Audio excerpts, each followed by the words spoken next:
Alright, I am gonna do a little update on some of the stuff that I've done.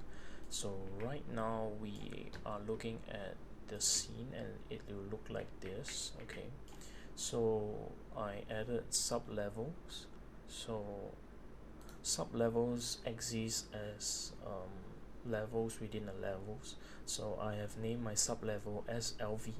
SLV stands for sub level underscore lighting, tempo, UDS, and VFX and FX.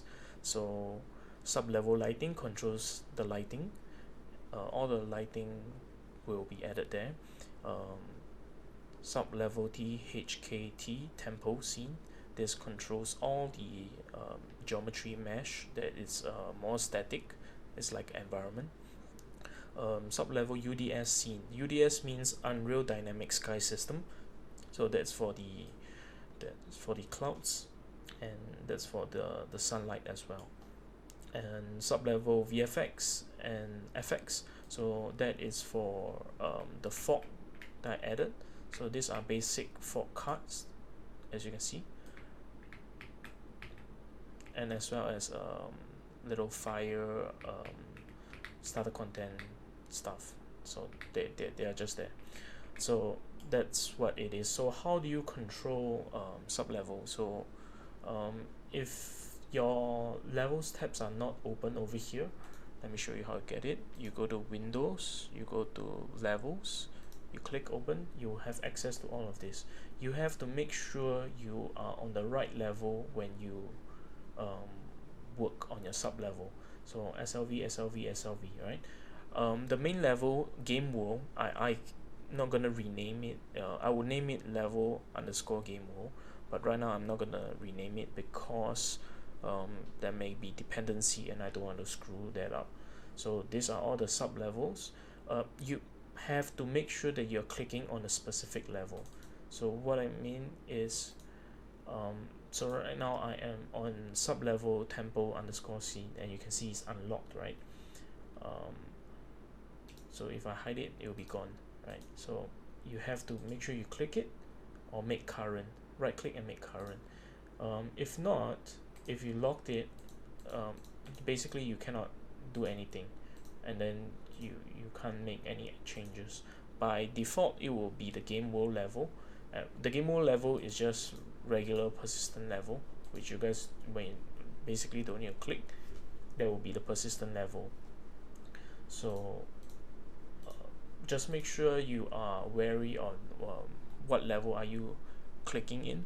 So within this game world, as you can see, there's type, there is it will say level, and these are all the extra folders that I make for inventory keeping. So I noticed there is a mesh and HLOD, right? So so I'm gonna turn off my this one, and I'm gonna turn off my VFX. I'm gonna turn off my lighting. So I noticed previously this is our scene prior to that, right? So there is one mesh that's here that's hidden. If not, there will be two mesh. So one's hidden, then one's HLOD. I'm not exactly sure what's this, but I think it's for instancing and for collision boxes, so I didn't touch it. But I think for a final update, we have to basically swap over from our sub-level items inside. And as well as for asset update, so I have removed the gates at the front.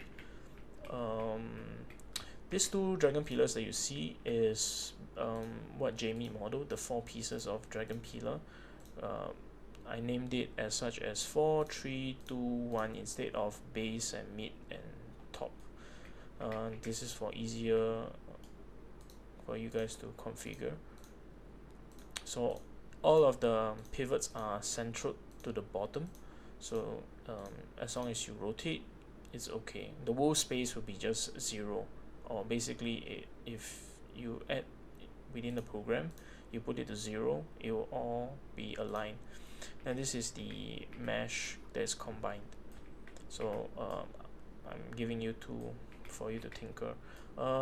This right here is just a placeholder. I believe this is the incense burner. I'm not sure if you want to be placing here, but if you want to remove it, it can be removed, or you can get the original asset with the pivot set correctly. But if not, it can be here, it can also not be here. Yeah, so I would also make sure that the textures on the ground is somewhat even, so the black patches are removed as much as possible. I do notice there is still some of the stuff that I need to clean up. This vending machine should not be there. Some of these lamps I try to clean as much as possible, but I might have missed some of it. And you can also notice this is what Isabel has modeled. I'm not sure has she uploaded the textures, but I basically just slap a wood texture on it so that it's not just white lampwood. But she has already done the UV unwrapping, so I think even if we use our own textures, it will not look too bad. Yeah, so I think that's it so far. Okay, so let's configure UDS. Speaking of UDS, so I click into UDS, so this level enter into persistent level. Then if you just lock everything else, it will just be grayed out. So you can see it's just grayed out as a UDS. So ultra dynamic sky system. So we go to our detail panel. The time of day can be adjusted. So for this timing that I've configured, it is 1150, basically 12 p.m. But I have adjusted the sun positioning so that it's not actually super accurate. So this is with the lighting so that we can see the interior. Do note there is still some light leaks over here. Will take some time to fix, but I think with the light leaks actually looks pretty nice. The light is cutting inwards. I use quite minimal lighting, just some area lights and some point lights, which are here and here, so that it creates a somewhat of a contrast and a very nice red tone to the otherwise clear blue skies. At the back, I'm not gonna add lighting. I don't see necessary. Okay. Sorry. Back to the UDS. So sliding the UDS, you can control the sun positioning, as what I mentioned. So we wanted a night scene, right? So I think for the night scene, maybe we have to light up a little bit more. But I think that will configure another time. Let me turn on my effects so that so the incense burner also creates a little bit of light, so yeah, just be wary. I think we may have to do when it converts to nighttime, some of the lights be turned on. Yep, this is at the back. So far it will just be like this. So inside the content browser, I have color mark all the important folders that we need to do.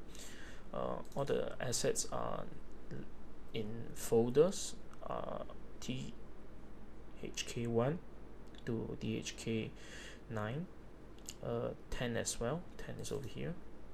10 is all the mini objects, I think. So individual objects such as this.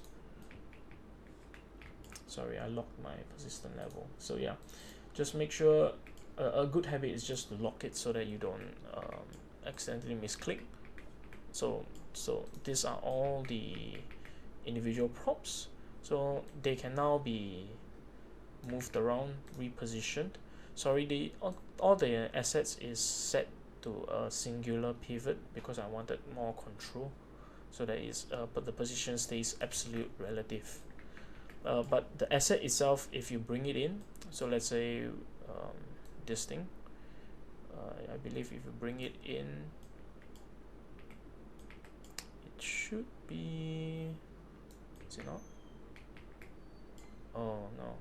it's not. Okay, I may have to try to re-import. Never mind. But I think in general sense, the pivot is not too far away, so if you want to pivot and move around, you can do so. Not all the objects are segmented, but I segmented as much as possible. So for example, the front part, if you need to slide it open, you need to configure some stuff, you can do that. The top roof also as well, we can slide it up, then we can easily populate the lights. This could be a feature, I'm not too sure if we want to do that. The banner itself, I was tinkering previously, trying to extract out. So the banner itself we can keep. I think majority of this model clean up quite a lot. Maybe remodeling wouldn't be too necessary, just crank up the textures of the ground. Yep, so I am gonna go back into my UDS and change my sky back to what I previously set, 1150 daytime. Yep, daytime with a little bit of shadow, harsh lighting, which makes it look a little bit nicer. And yeah, so that's so far the update.